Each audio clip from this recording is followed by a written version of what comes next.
Нұрбақыт Қабдыкаримова 1948 жылы Қарағанды облысы Қарқаралы ауданының Ақжол селосында дүниеге келді. Әкеден ерте айырылғандықтан Нұрбақыт мектеп бітіргелі жұмыс істеп, қатарынан механизатор курсын оқып бітірді. Нәзік жанды әйел заты темір тракторлармен аянбай көп жыл жұмыс істеп, 1982 жылы социалистік еңбек қаһарманы атағына ие болды.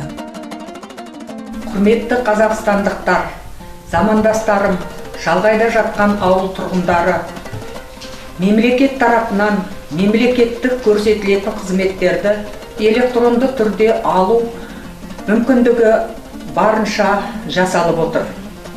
Осы орайда сіздерді мемлекеттік көрсетілетін қызметтерді электрондық үкімет порталы арқылы алуға шақырамын.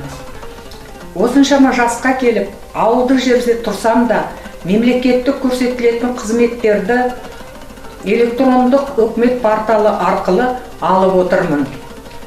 Себебі бұл оңай, ыңғайлы әрі жылдам.